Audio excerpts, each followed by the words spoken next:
So, since it's Forest Sunday, I thought we might look back to a previous Man United Forest game and that 2022 FA Youth Cup final that you were obviously such a big part of. Still now, given all you've achieved, one of your favourite memories, maybe do you think it'll always will be, winning that with your mates?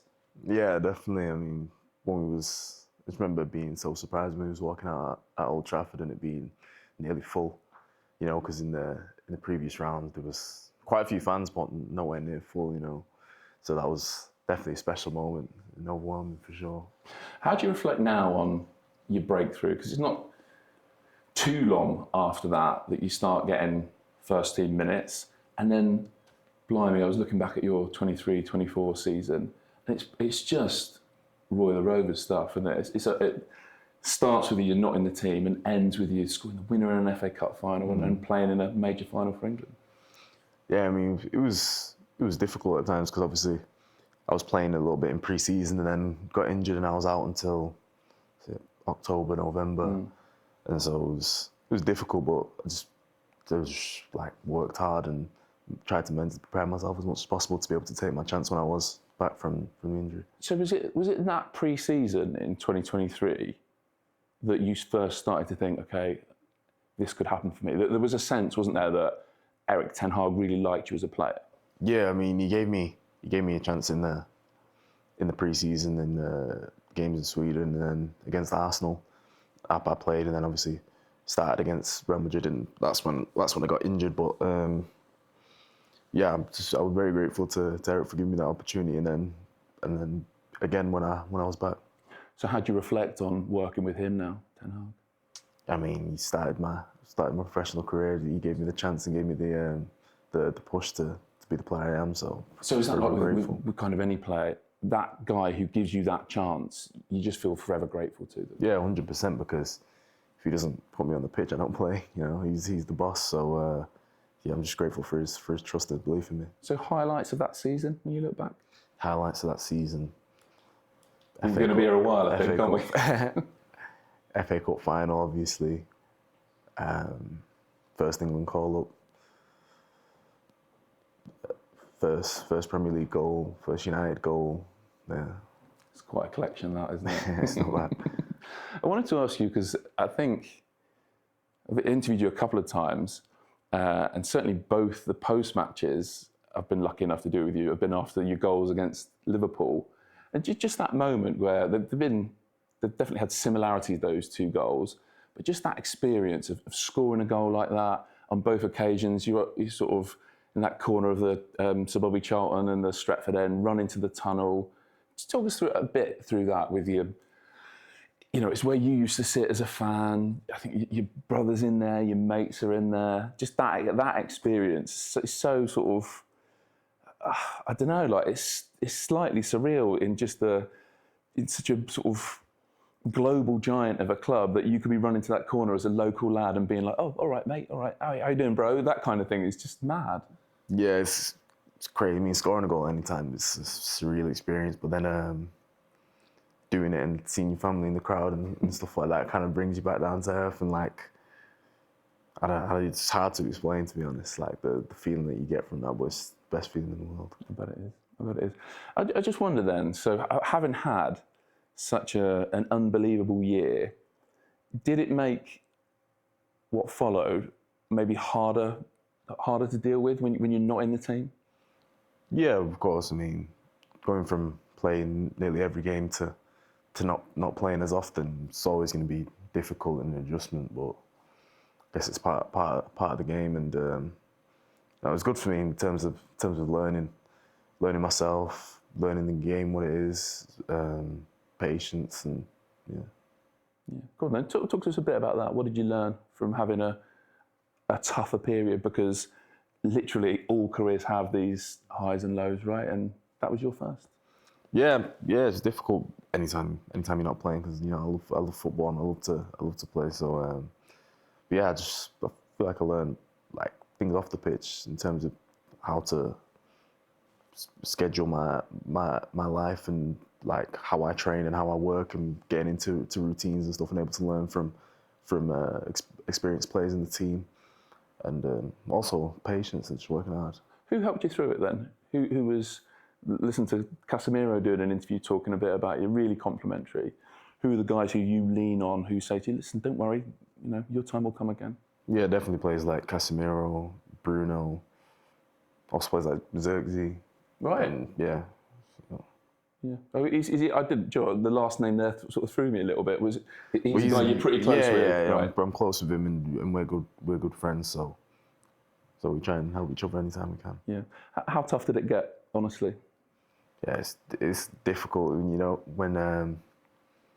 you don't come on, even as a sub, of course. But like I say, my family, my friends, just helped me see the light at the end of the tunnel. They knew it would swing back my way at some point. So just had to be patient. Yeah. Did you just have the sense that it was just a tactical thing, the way that manager wanted to play?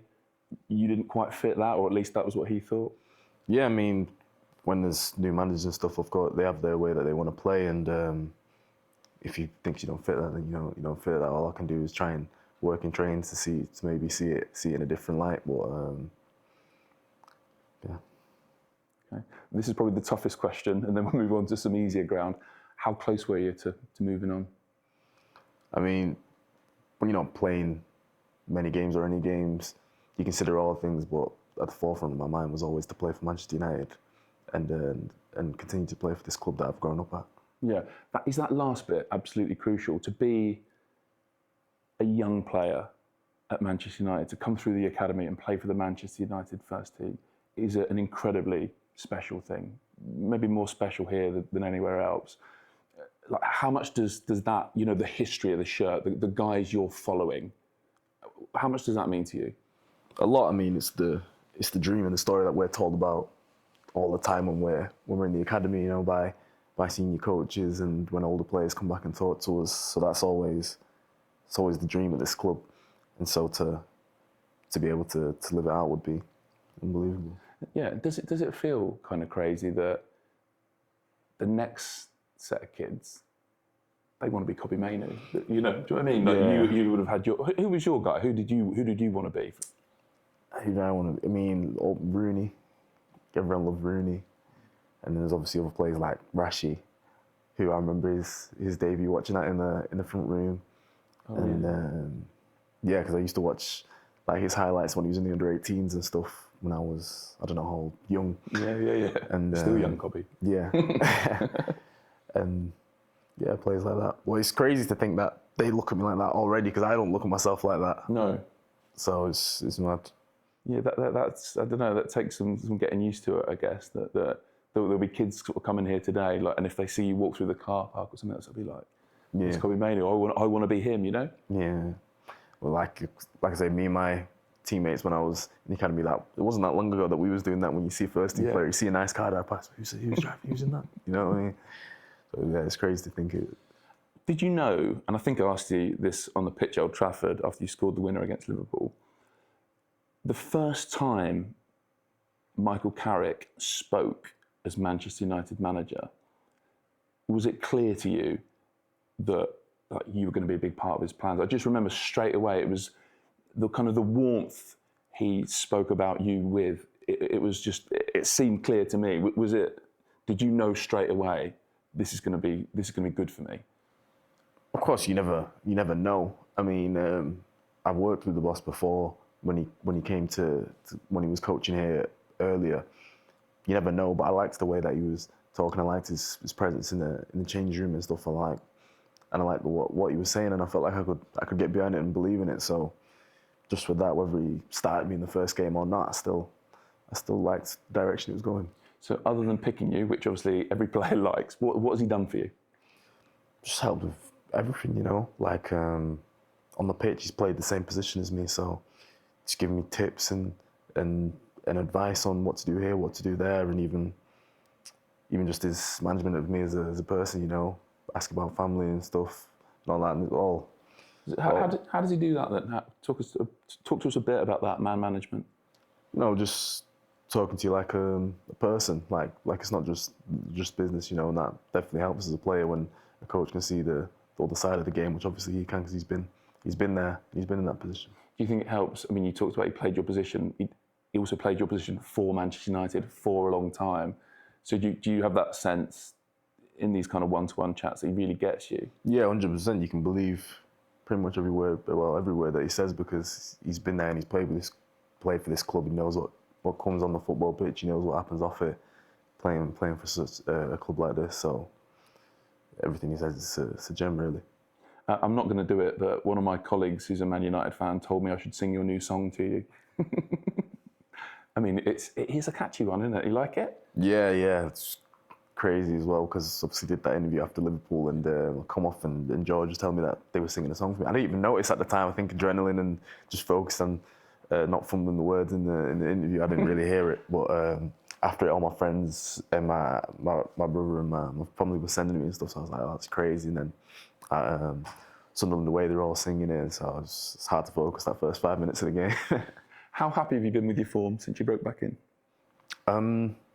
Happy, not too happy, you know. Okay, why not too happy? Because it's pushing for more, you know. If you get too happy, then you rest. But just trying to be consistent, you know, work with the coach and staff to keep pushing forward with the boss and with Steve Holland and all the stuff around him. So yeah, I just want more. That just reminded me of something I think Casemiro said. I don't want to misquote him, but he basically said Kobbie needs the fear. And probably a lot of players do. Do you think that there's some truth in that? You need to be not too comfortable. Yeah, 100%. I mean, if you get comfortable, then you stop going that way and start going that way, you know. So that's it. Just trying to keep on. No, it's not getting comfortable. Gonna miss Casemiro? 100%. 100%. He's been huge in my career in terms of on the pitch, off the pitch, like even just any sort of life lessons. He's always helped me. So definitely gonna miss him. Yeah. Ambitions then for you? I guess. Do you know what? I'll be honest. What I've got in mind is that World Cup squad. How kind of high is that in your thinking? I mean, after these last two games, it'll be probably number one. But for now, it's just, you know, it's out of my control. So all I can control is how I play in these last two. So I've just got to keep on pushing, and then whatever happens, happens. Would that be on your mind a little bit for Sunday, coming up against Elliot Anderson, like to be honest, like a direct rival for your position? Is that something that crosses your mind? If I can get the better of him Sunday, you know, maybe the boss for England sees something, and who knows where that leads? No, not really. No.